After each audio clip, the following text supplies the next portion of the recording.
Hello दोस्तों, आज हम एक बहुत बढ़िया फॉर्मेट लेकर के आए हैं जो इसका नाम है इनवॉइस एंड लेजर फॉर्मेट। इसके अंदर आप इनवॉइस जनरेट कर सकते हैं और उसी बंदे का आप लेजर भी मेंटेन कर सकते हैं इसी फॉर्मेट के अंदर।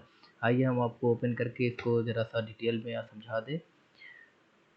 ये फॉर्मेट है जिसमें आप यहाँ पे पहले तो हम इस फॉर्मेट की बात कर लें जो नॉन जीएसटी है, जिसमें विदाउट जीएसटी के आप बिल बना सकते हैं। जैसे यहाँ पे कंपनी लोगो पहले आप लगा लीजिए, अगर आपकी कोई कंपनी की लोगो है तो लगा सकते हैं, अदरवाइज इसको मर्ज कर दीजिए दोनों को।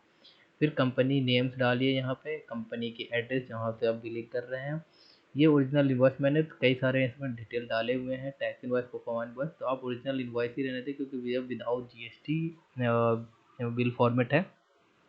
उसके बाद आइए हम इसमें आपको बता दें कि सबसे पहले आप इनवॉइस नंबर यहाँ डालें, इनवॉइस डेट डालें, अपने कंपनी की डिटेल डालें, जैसे contact number, contact mail ID. उसके बाद जिसको आप बिल रेस कर रहे हैं इसमें बिल का बिलर नेम, जैसे किसी कंपनी का है तो कंपनी नेम आएगी, अगर इंडिविजुअल है तो उस बंदे का नाम। उनका बिलिंग एड्रेस, उनका जीएसटी नंबर है तो डालें, बाकी नोट अवेलेबल कर दे, अगर नहीं है तो फिर पैन नंबर डालें, कॉन्टैक्ट नंबर, मेल आईडी और कॉन्टैक्ट पर्सन नेम।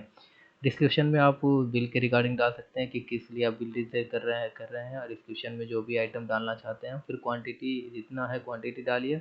रेट आपका जो अमाउंट है वो डालेंगे, मान लीजिए 50,000 है, 1 2 3, तो यहाँ पे अमाउंट टोटल कैलकुलेशन हो जाएगा। मान लो क्वांटिटी 2 है तो 2 डालो तो 1 लाख हो जाएंगे। इसे स्क्रॉल कर लीजिए, अगर इस तरह से अमाउंट बढ़ जाती है तो 1 लाख रुपए दिखा देंगे। फिर क्वांटिटी बढ़ रहा है तो 3 डालिए। इस तरह से सारे को आप डालते रहेंगे तो ये टोटल अमाउंट जो है वो खुद ब खुद कैलकुलेट हो जाएगी, आपको कुछ नहीं करना। दूसरी मस्त चीज़ें हैं, आपको और बात बता दूं कि टोटल अमाउंट यहाँ पे जो आएंगी ये सारे अमाउंट कैलकुलेट करके ये टोटल अमाउंट कैलकुलेशन हो जाएगी। इससे भी बड़ी बात यहाँ बता दूं कि आपको इन वर्ड्स में भी अमाउंट को नहीं लिखना है, ये इन वर्ड्स में अमाउंट खुद ब खुद लिख जाएगी। जो ऑटो जनरेटेड है, ये फुल ऑटो जनरेटेड मैंने इनवॉइस फॉर्मेट बनाया है। उसके बाद आइए मैं आपको बता दूं, यहाँ पे आप अपना जो भी बैंक की डिटेल है वो दे दें। कोई गूगल पे, फ़ोन पे या व्हाट्सएप नंबर है जिसके थ्रू आपको पेमेंट आ जाए, आप वहाँ पे यहाँ पे भी पुट कर सकते हैं। फॉर कंपनी नेम, मतलब यहाँ पर जो कंपनी का नाम है वो डालिए। फिर ये स्पेस में आप सिग्नेचर डालिए, ऑथोराइज सिग्नेटरी हो जाएगा। पेमेंट टर्म्स हमने डाला हुआ है, अगर आपको कुछ और पेमेंट टर्म्स डालनी है तो पेमेंट टर्म्स डालें। आप इसको फिर सेव करें। सेव करने के बाद कंट्रोल पी डालेंगे तो आपको invoice format as it is बन जाएगी। मैं इसको सेटिंग कर देता हूँ। इसको सेटिंग करने का तरीका ये है कि जितनी दूर की इनवॉइस आपको बनानी है आप उस आइटम को सिलेक्ट करें। सिलेक्ट करने के बाद आप इसे पेज लेआउट में जाए, प्रिंट एरिया में जाए, प्रिंट एरिया में जाने का सिलेक्ट प्रिंट करें। फिर आप यहाँ पे जो ऑटोमेटिक है इसे 1 पेज कर दे, फिर इसे 1 कर दे। इससे क्या होगा कि आपकी एक पेज में ये इनवॉइस बन जाएगी इस तरह से। और आप इसको फिर पीडीएफ बना सकते हैं प्रिंट आउट करके, या प्रिंट आउट निकाल लें, जैसे भी हो, फिर क्लाइंट को भेज दें। आइए हम सेकेंड इनवॉइस आपको बताते हैं। सेकेंड इनवॉइस में भी सेम चीज़ है, कंपनी नेम डालेंगे, कंपनी लोगो डालेंगे, एड्रेस डाल दीजिए। इसमें दो एड्रेस का मैंने ऑप्शन दिया है, कोई पोस्टल एड्रेस है तो आप वो पुट करें, कोई रजिस्टर्ड एड्रेस है तो वो पुट करें। अगर दोनों सेम है तो सेम डाल दीजिए। फिर आप यहाँ पे आइए, यहाँ पे सिलेक्ट करना है आपको ओरिजिनल इनवॉइस। अगर एक्सपोर्ट इंपोर्ट का बिजनेस है आपको तो आप ओरिजिनल इनवॉइस लिखेंगे, वहाँ पे टैक्स इनवॉइस नहीं चलता है क्योंकि वो बहुत सारे देशों में बाहर में टैक्स नहीं लगता, तो टैक्स फ्री होता है। तो उस बेस में आप ओरिजिनल इनवॉइस ही चूज़ करें, otherwise tax invoice, proforma invoice. अगर आप किसी को पीआई देना चाहते हैं, टैक्स इनवॉइस नहीं, क्योंकि जीएसटी की लाइबिलिटीज हो जाएगी, तो परफॉर्मा दें, नहीं तो फिर आप टैक्स भी चूज़ कर सकते हैं। उसके बाद आइए फिर हम इनवॉइस फॉर्मेट सेम है, इनवॉइस फॉर्मेट डालें, इनवॉइस नंबर, इनवॉइस की किस डेट को आप जनरेट कर रहे हैं, इसमें जीएसटी नंबर अपनी कंपनी की डालें, जो कंपनी बिल रेस कर रही है। फिर यहाँ पे पैन नंबर डालें, यूएन नंबर डालें। ये यूएन नंबर मैं इसलिए देता हूँ कि आपकी पेमेंट विद इन 30 डेज में आपकी रिलीज़ करेगी हर कंपनी। यूएन नंबर और एमएसएमई रजिस्ट्रेशन होना ज़रूरी है, और हर कंपनी अपनी एमएसएमई सर्टिफिकेट रखें। पेमेंट कोई आपको जल्दी रोकेगा नहीं और पेमेंट में डिले नहीं करेगा। फिर सीआईएन नंबर देना है, कॉन्टैक्ट नंबर देना है, मेल आईडी देना है। अब आइए यहाँ पे बिल टू जिसे हम बिल दे रहे हैं। फिर कंपनी नेम आ जाएगी, उनकी बिलिंग एड्रेस, उनका GST number, pan number, PO number अगर उन्होंने दिया है तो पीओ नंबर देंगे, उनको पीओ आता है प्रोजेक्ट के रिगार्डिंग, या कॉन्ट्रैक्ट वर्क ऑर्डर आता है तो वर्क ऑर्डर यहाँ पे करके आप वर्क ऑर्डर नंबर लिख सकते हैं। फिर यहाँ पे contact number, mail ID, contact person. अब डिस्क्रिप्शन में आप डिस्क्रिप्शन में जो भी डिटेल देना है आपको, किसके रिगार्डिंग मेल जिसके रिगार्डिंग आपने बिल रेज करा है वो सारे डिस्क्रिप्शन में ऐड करें। HSN कोड, ये अब कंपलसरी करा है जीएसटी ने कि HSN कोड आप डालते रहें, तो हर बिल में HSN कोड डालना जरूरी है।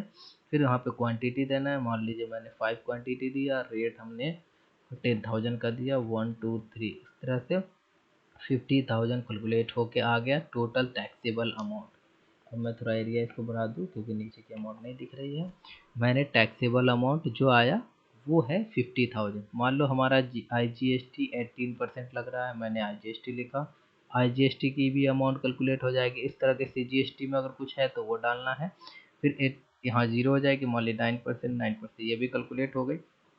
इस तरह से अमाउंट आ जाएगी। कोई ब्रेकअप अमाउंट है मान लीजिए तो वो हमें डालना है ताकि वो माइनस हो जाए, प्लस हो जाए, ये आपको खुद से चूज करनी है। अगर मान लो कि यहाँ पे कोई भी अमाउंट ऐसा है कि जैसे 7,500 कोई पॉइंट में आता है, मैं देख बता दूँ आपको, एक सेकेंड, 0.51, ये मान लीजिए 50 आ रहा है, हम इसे ब्रेकअप करेंगे तो ज़्यादातर यहाँ पे 60 आ रहा है, जैसे 150 तो प्लस 40 होना चाहिए। तो दोस्तों मैं यहाँ पे प्लस ये हो गया 41, सॉरी पॉइंट देना है, पॉइंट सॉरी प्लस 0.41 ये डाल दूं तो यहाँ पे क्या होगा कि ये टोटल अमाउंट में आ जाएगी। अगर माइनस में देना है तो फिर हम इसे माइनस में कर देंगे, मान लीजिए -59 कर दूं तो ज़ीरो हो जाएंगे, 59 कर दीजिए ये ज़ीरो हो जाएगी। इस तरह से ब्रेकअप आप कर सकते हैं, ये भी टोटल कैलकुलेट खुद हो जाएंगी, आपको करने की ज़रूरत नहीं। इससे भी बड़ी मस्त चीज़ें हैं कि यहाँ भी मैंने जो फॉर्मेट में बनाया हुआ है, जो इन वर्ड्स में अमाउंट आएगी ये ऑटो जनरेटेड हो जाएगी। यहाँ भी आपको अमाउंट इन वर्ड्स में भी नहीं लिखना है, बहुत ही आसान। जो इनवॉइस आप 10 मिनट में बनाते हैं वो आपकी 2 मिनट में, यहाँ पे 1 मिनट 2 मिनट में बिल बन जाएगी, क्योंकि बहुत सारी चीज़ें खुद आपको टाइप नहीं करनी पड़ेगी। फिर आइए, मैं यहाँ पे बैंक अकाउंट डिटेल जो भी आपको देना है वो दे दीजिए। फिर कंपनी नेम, जिस कंपनी का आप जनरेट कर रहे हैं बिल, वहाँ पे कंपनी नेम, उसके स्टैम्प, सिग्नेचर, और फिर पेमेंट टर्म्स आप डालिए। फिर इसे भी आप इस तरह से फॉर्मेट को स्क्रॉल कीजिए, सिलेक्ट कीजिए। सिलेक्ट करने के बाद पेज लेआउट में जाने के बाद प्रिंट एरिया पे सिलेक्ट करना है, और उसके बाद वन पे सिलेक्ट करना है ताकि वन पेज में सारे कैलकुलेट हो जाए। फिर कंट्रोल P दबाइए, प्रिंट आउट ऐसे निकल जाएगी। फिर मैं इसे सेव भी कर देता हूँ। इसके बाद हम एक लेज़र फॉर्मेट हमने यहाँ पे शो करा है।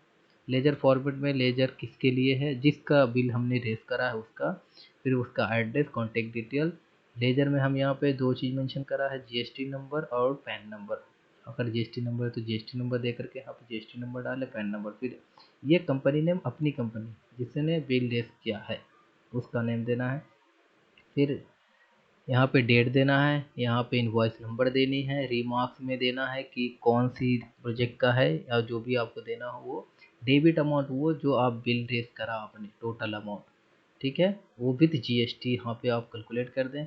फिर क्रेडिट अमाउंट में यहाँ शो करेंगे दूसरी लाइन में कि किस डेट डालें, फिर पेमेंट कब आई, ये यहाँ पे डालना है किस बैंक में या कैसे पेमेंट आई, by bank, by cheque, by cash. फिर यहाँ पे रिमार्क में और कुछ डाल सकते हैं। क्रेडिट अमाउंट में वो अमाउंट डालें जब आप रिसीव करते हो जो अमाउंट, उसे डालें। जैसे मान लो कि 15,000 हमारा सेल अमाउंट था, सॉरी 15,000, और हमने 10,000 रुपीज़ रिसीव करा, बैलेंस मेरा रह गया 5,000। इस तरह के आपकी फॉर्मेट यहाँ पे सेव है। आप इस तरह से लेजर भी मेंटेन कर सकते हैं, इनवॉइस भी बना सकते हैं, और बहुत ही बढ़िया है आपके लिए, बिजनेस में यूज़फुल के है। जिनको ऑफलाइन काम करते हैं, जिनका ऑनलाइन सारे सिस्टम नहीं है, जिनका सॉफ्टवेयर नहीं है, बहुत सारे लोग अभी भी एक्सेल पे ही काम करते हैं, तो बेहतर है आप इस फॉर्मेट को यूज़ करें, और बिजनेस में हेल्पफुल रहेगा आपके लिए। Thank you so much for watching my video. Please subscribe my channel and like and comments. Thank you.